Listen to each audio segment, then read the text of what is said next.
Kolkata TV ডিজিটালে আপনাদের সকলকে স্বাগত। আপনাদের সঙ্গে রয়েছি আমি অঙ্কুর।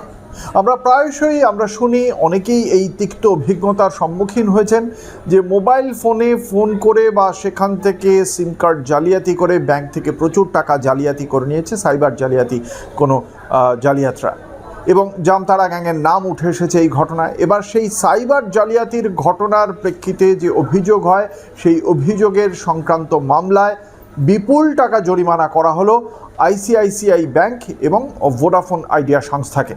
কেন? 2023 সালের 11ই মার্চ এই সময় গুজরাতের একটি সংস্থা, আহমেদাবাদের সংস্থা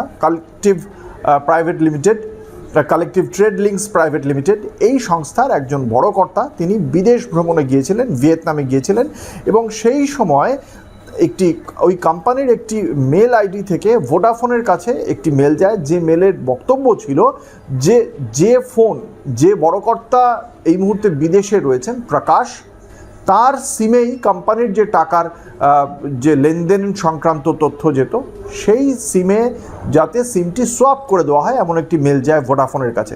ভোডাফোন বিকেল 4:30-র মধ্যে সিমটি যাতে দ্বিতীয় নম্বরটি ব্যবহার করা যায় টাকা তোলা ক্ষেত্রে, সেইটি বন্দোবস্ত করে দেয়। এবং সঙ্গে সঙ্গে সাইবার জালিয়াতরা কী করে, ওই সংস্থার কালেকটিভ ট্রেড লিঙ্কস প্রাইভেট লিমিটেডের যে আইসিআইসিআই ব্যাংকে অ্যাকাউন্ট ছিল, সেই অ্যাকাউন্ট থেকে, ওভারড্রাফট অ্যাকাউন্ট থেকে 1,19,37,000 টাকা 10টি নতুন বেনিফিশিয়ারি তৈরি করে তারা সেই টাকাটা লুটে নেয় কার্যত। এবং এই সময় ভোডাফোন একবারও দেখলো না যে কোম্পানির যে বড় কর্তা প্রকাশ মেহতা, যার নামে এই সিমটি ছিল, তিনি সেই সময় বিদেশ ভ্রমণে রয়েছেন, আন্তর্জাতিক রোমিংয়ে রয়েছে তার সিমটি।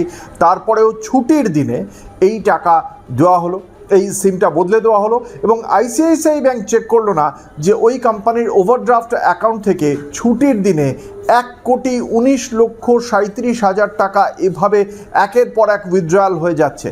তারপরেও কিন্তু সেই বিষয়ে কোনো প্রশ্ন তোলেনি আইসিআইসিআই ব্যাংক। গোটা ঘটনাটার পরেই তারপরে ওই সংস্থার পক্ষ থেকে এবং ওই কর্তার পক্ষ থেকে পুলিশে অভিযোগ দায়ের করা হয়। তার প্রেক্ষিতে আইসিআইসিআই ব্যাংক বলে যেভাবে ওটিপি দেওয়ার কথা এবং যে ওটিপির ভিত্তিতে তাদের টাকা দেওয়ার কথা সেভাবেই দেওয়া হয়েছে, তাদের সংস্থার পক্ষ থেকে কোনো গণ্ডগোল নেই। ভোডাফোনের পক্ষ থেকেও একই কথা বলা হয়। এবং আইসিআইসিআই ব্যাংক একটি অভ্যন্তরীণ তদন্ত শুরু করে, যে তদন্ততে এটাও উঠে আসে যে প্রায় 20টি এরকম সাইবার জালিয়াতি সংস্থা রয়েছে, কিভাবে এর সঙ্গে অন্যান্য ব্যাংকের কিছু কর্মচারী জড়িত, এই সমস্ত তথ্য উঠে আসে। মামলা চলছিল, সেই মামলার পর এবার সেই মামলার রায়দান। আহমেদাবাদের ওই সংস্থাকে জরিমানা স্বরূপ যে টাকা তাদের গিয়েছে 1,05,00,000 টাকা, সেটা জরিমানা স্বরূপ আহমেদাবাদের ওই সংস্থাকে দিতে বলা হয়েছে আগামী 6 সপ্তাহের মধ্যে। অন্যদিকে আইসিআইসিআই ব্যাংককে 10 লক্ষ টাকা জরিমানা করা হয়েছে, ভোডাফোন আইডিয়া সংস্থাকে 5 লক্ষ টাকা জরিমানা করা হয়েছে। কারণ তাদের পক্ষ থেকে যে দায়িত্ব ছিল সেই দায়িত্ব তারা পালন করেননি। তাদের পক্ষ থেকেও চেক করা উচিত ছিল যে এই অ্যাকাউন্ট থেকে এত বিপুল অ্যামাউন্ট উইথড্র করা হচ্ছে, সেক্ষেত্রে সেইটি সংস্থাকে জানানো উচিত কিনা, ছুটির দিনে এই বিপুল অঙ্ক উইথড্র করা হচ্ছে। একই সঙ্গে ভোডাফোনের যাচাই করা উচিত ছিল যে সিম কার্ড এই মুহূর্তে আন্তর্জাতিক রোমিংয়ে রয়েছে, সেই সিম কার্ডটি হঠাৎ করে বদলানোর আবেদন আসছে কেন, সেক্ষেত্রে সেই আবেদনটি দিয়ে কি করা হচ্ছে, এই প্রত্যেকটি বিষয়ে সার্ভিস প্রোভাইডার হিসেবে ভোডাফোনেরও দেখা উচিত ছিল বলেই মনে করে আদালত, এবং তার প্রেক্ষিতেই এই জরিমানা।